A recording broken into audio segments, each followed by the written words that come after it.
In case you don't recognize what's behind me, this is the Halifax Commons in Halifax, Nova Scotia, Canada. And this is basically where I learned to play ultimate Frisbee, between here and Wickwire Field at the Dalhousie University campus. But I have not been back to these fields in 12 years. And I wanted to do a video today. I had a school today which was the most challenging school I've ever been at. And I've been to close to 150 schools. So the kids were challenging, but the staff were incredible. And I'm not going to tell you the name of the school, but I will tell you a couple things about it that really stuck out. Kids are amazing, absolutely.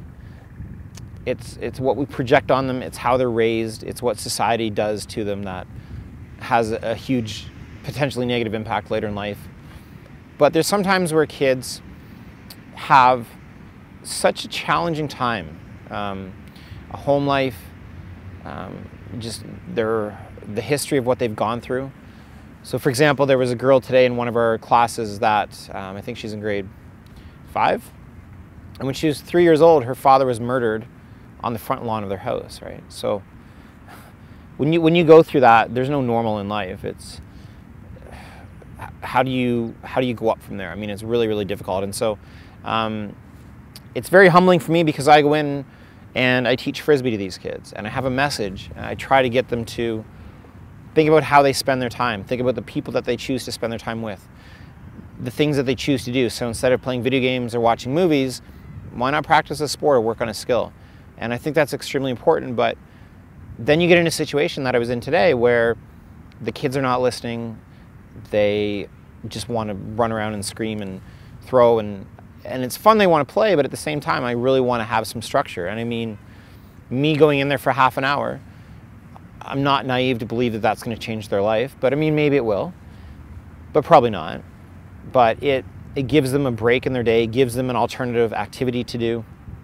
So for those kids now, they know what's possible with a Frisbee, which is great. But I mean, some of those kids, like, they're dealing with things that I can't even fathom. I would not be able to handle, I'm sure. And so you have to really put that in perspective, I think, when you're dealing with people who have, you know, a rough home life, or people who have been through a lot. And I don't know, it was a really, like I said, it was a really challenging day. It was constantly being talked over by the kids. Usually the kids will settle down a bit when I'm doing my Frisbee tricks and doing demos and that stuff. Like, they get excited, which I love. I don't want to curb that enthusiasm, but when it's constant, every single word that I say, pretty much, there's someone talking over me. I don't care if kids play around and not necessarily do what I want them to do, but when they're putting other kids in danger, that's an issue. When they're throwing Frisbees really high in the air and bouncing it off the floor and hitting kids in the head, that's when there's an issue. And again, I mean, it's a piece of plastic. I have 23 pieces of plastic that I'm using to hopefully reinforce my message with kids. But I think that's just something really important for people to keep in mind. And if you never deal with people like that, you know, I don't know if you're lucky. I think dealing with people like that, dealing with those kids, gives you a perspective that you might not otherwise have. So I highly encourage you to work with people who are homeless, work with sort of, you know, the projects, lower income, you know, housing and family areas. There's a lot of opportunities that I take for granted. Sometimes my biggest worry is, you know, am I going to be able to have enough gas to drive somewhere?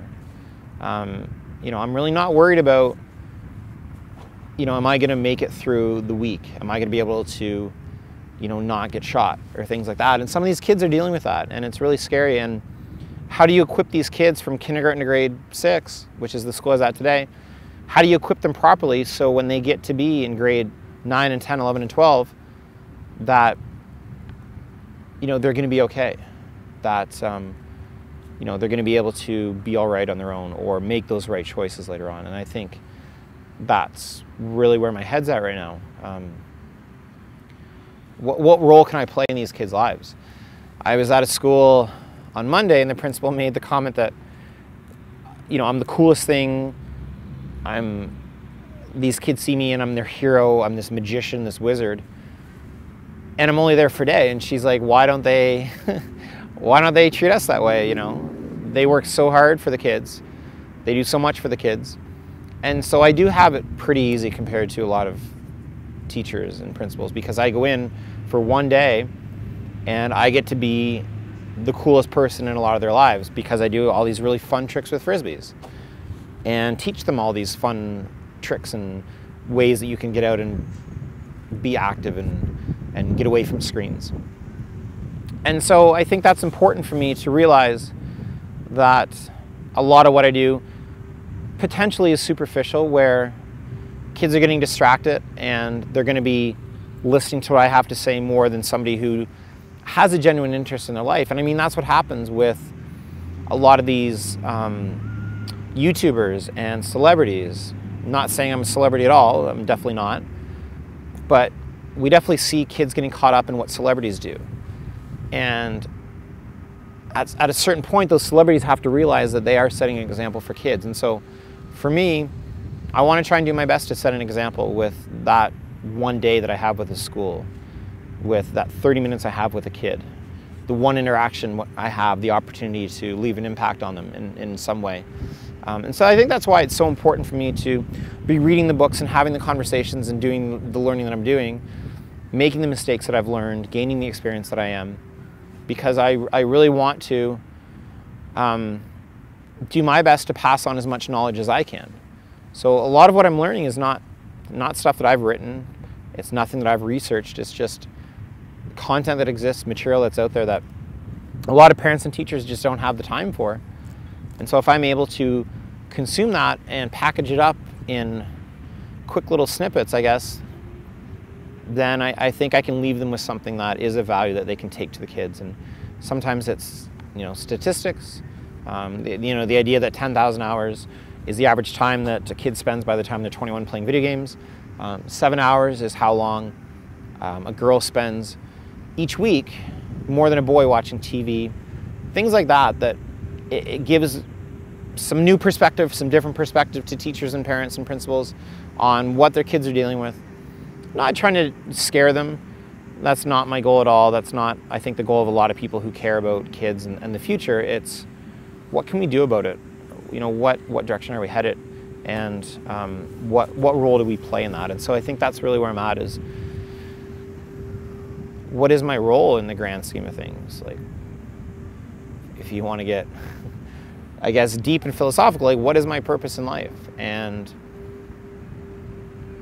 that's the path I'm on 100% right now, is what is my purpose in life. And it's really cool figuring that out.